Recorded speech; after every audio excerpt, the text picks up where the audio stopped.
Hello বন্ধুরা, আমার একটি নতুন ব্লগে তোমাদের সকলকে স্বাগত জানাই। কেমন আছো তোমরা সবাই? আশা করি খুব ভালো, আমিও অনেক ভালো আছি।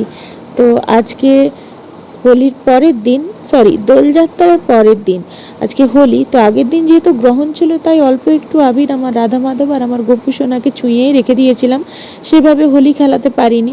তো আজকে মনের মতো করে ভালো করে ওদের ড্রেস পাল্টে দিয়ে সুন্দর করে বাড়ির মধ্যে ওদের সাথে দোলযাত্রা উদযাপন করলাম ভীষণ আনন্দ করে, আমি আর আমার কর্তা। তোমরা দেখতেই পাচ্ছ এবছরের হোলিটা আমার কাছে একদম অন্যরকম, ভীষণ স্পেশাল মনে হলো। শুধু আমার রাধা মাধব আর গোপুসোনা এদের নিয়ে আমি হোলি খেলেছি। হ্যাঁ, নাচের বাচ্চাগুলো ছিল, তারা ক্লাসে এসেছিল, তাদের সাথেও একদিন খুব আনন্দ করে হোলি মেখেছি, তাদের অভিভাবকদের সাথেও আনন্দ করেছি। কিন্তু আজকের দিনটা আমার কাছে ভীষণ স্পেশাল। আমার গোপুসোনাকে নিয়ে আমার সারাটা দিন আজ কেটে গিয়েছে। মানে এখন প্রায় ধরো 12টা বাজতে যাচ্ছে, ওদেরকে এবারে স্নান করানো হবে। 12টা না, ওই 11, সাড়ে 11টা মতো বাজে। স্নান করাতে করাতে ওদেরকে খাওয়ানো সব কিছু করতে করতেই কিন্তু আজকে অনেকটা বেলা হয়ে যাবে।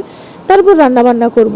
তো ওগুলো পরের কথা, আগে তো ওদেরকে ভালো করে আনন্দ দিই, তারপরে তো আমাদের আনন্দের কথা ভাববো। ওদেরকে আনন্দ দেওয়া মানেই কিন্তু আমাদের নিজেদের আনন্দ। কোথা থেকে যে মাইকে আবার ঠাকুরের গান বেজে উঠলো, যদিও পাড়াতে মাইক দিয়েছে হোলি উপলক্ষে, কিন্তু ঠাকুরের গান বেজে উঠবে ভাবতে পারিনি। আমার গোপুসোনাকে যখন থেকে স্নান করাতে শুরু করেছি, হঠাৎ করেই কেমন ঠাকুরের গান বেজে উঠলো, এত ভালো লাগছে যেন মনে হলো। আবার গোপুসোনা আমার রাধা মাধব ওরা নিজের থেকেই চেয়েছে যে আনন্দ করে আমাদের সাথে হোলি খেলবে, তার জন্যই বোধহয় এই আয়োজনটুকু আমরা করতে পেরেছি। কেননা ও যদি না চায় কোনো কিছুই তো করা সম্ভব নয়, তাই না? ও জুগিয়েছে বা ও যোগান দেয় বলেই কিন্তু ওর জন্য এটুকু আনন্দ আমরা করতে পারি, দিতে পারি। ও ছাড়া কিছুই সম্ভব না। সব কিছুটাতেই আমি তোমাদের সাথে শেয়ার করি, তাই এই ছোট্ট আনন্দটাও একটু ক্যামেরাবন্দি করে রাখলাম যাতে তোমাদের সাথে শেয়ার করতে পারি, আর আমাদেরও স্মৃতিচারণায় রয়ে যাবে এই জিনিসগুলো। ভবিষ্যতে এগুলো দেখতে পাবো, আনন্দ করতে পারবো। যদিও যতদিন বাঁচবো চেষ্টা করবো ওকে এইভাবেই আনন্দ দেওয়ার, কিন্তু তাও মানুষের জীবন তো কখন কি হয়ে যায়, তাই এগুলো তুলে রাখলাম, পরে অন্তত বসে দেখতে পারবো। যাই হোক, সব কিছুটাই শেয়ার করছি অল্প অল্প করে, আশা করব তোমাদের ভালো লাগবে। তো চলো তোমরা ভিডিওটা দেখতে থাকো আর সঙ্গে থেকো। কৃষ্ণ করুণা সিন্ধু দীনবন্ধু জগৎপতে গোপেশ গোপিকা কান্ত রাধাকান্ত নমস্তুতে কৃষ্ণায় বাসুদেবায় হরে পরমাত্মনে প্রণত ক্লেশ নাশায় গোবিন্দায় নমো নমঃ। হরে কৃষ্ণ কৃষ্ণ কৃষ্ণ।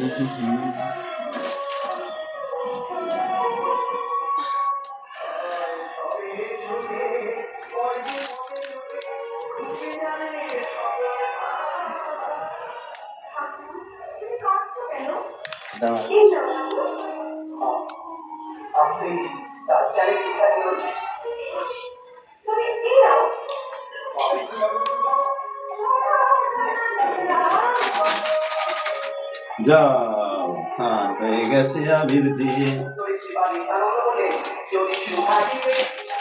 কি সুন্দর ঠাকুরের গানগুলো কোথা থেকে বেজে উঠলো।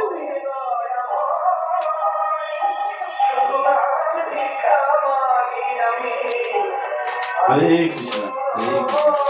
বৃন্দাবন করে দেবো আজকে, এত আবির দেবো তোমাদের। মনেই হবে যে আমার ঘরে আছে, এমন আবির দেবো মনে হবে যেন বৃন্দাবনে আছে। জামাগুলো ওই জন্যই তো মাখিয়ে দাও গায়ে। জামাগুলোতে ভালো করে ঘষে ঘষে দিয়ে দাও যেন জামাগুলো সাদা না থাকে। বেলুনটা তো ভর্তি হয়ে গেছে, তুমি রাধা রানী আর তুমি হ্যাঁ মাধবেরটাই দিয়ে দাও। সাদা করানো আছে না, ওটা তো সাদা করানো। হ্যাঁ, রঙিন করতে হয়, ওই জন্যই সাদা করিয়ে রঙ। বাবু চোখটা মুছে দাও। চোখে কিছু করার নেই, চান করাবো যখন তখন চোখ পরিষ্কার একটু মুছে দাও, চোখে অসুবিধা।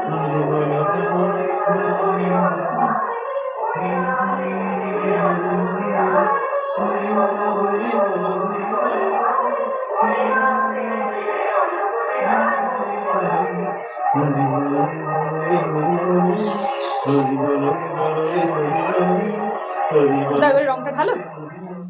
হরি বল হরি বল হরি বল হরি বল হরি বল হরি বল হরি বল হরি বল হরি চোখ মুখে দিও। মাধবের, হ্যাঁ মাধবের গায়ে দাও তো, মাধবের গায়ে মাথায় দাও।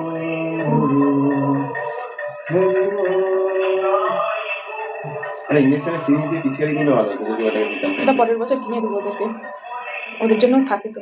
কেমন স্নানটা করালাম বলো। এই হাত সরা। আর যেহেতু হোলি তো কত সকাল সকাল বাজারে গিয়ে টুকটাক সবজি কিনে নিয়ে চলে এসেছে, একটু ভিন্ডি নিয়ে এসেছে, তার পছন্দের নিম পাতা নিয়ে এসেছে, সজনে ডাঁটা নিয়ে এসেছে, আর একটু পটল নিয়ে এসেছে। আমি সবজিগুলো কাটতে বসে গিয়েছি। যতই রান্না করি, বাপি যেহেতু বাড়িতে রয়েছে, এই দেখো অবস্থা কী কী সব দিয়ে পাঠিয়েছে তোমরা দেখো। মানে তোমরা ভাবো যে হয়তো আমি রান্না করি না তাই বাপের বাড়ি থেকে সবসময় খাবার আসে, বিশ্বাস করো এমনটা না।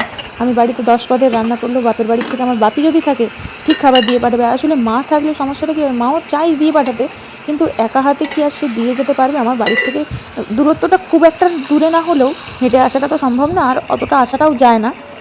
বাপি থাকলে টুক করে গাড়িতে দিয়ে চলে যায়। তো এই যে আলু পোস্ত দিয়ে পাঠিয়েছে, উচ্ছে ভাজা, মুগের ডাল, সব সবজি দিয়ে, আর সেই সঙ্গে আমি বাড়িতে দেখো মাছের ঝোল করেছি ডাঁটা আলু দিয়ে। হ্যাঁ, আর আবার মাছও দিয়ে পাঠিয়েছে, কিন্তু এই মাছ ডাঁটার তরকারি এগুলো কিন্তু বাপিই দিয়ে পাঠিয়েছে। আর আমি করেছি মাছের তেল, ডাঁটা আলু দিয়ে মাছের ঝোল, নিম পাতা ভাজা, এত কিছু করেছি। তাহলে তোমরাই বলো। আবার পটল আলু চিংড়ি দিয়ে তরকারিও করেছি।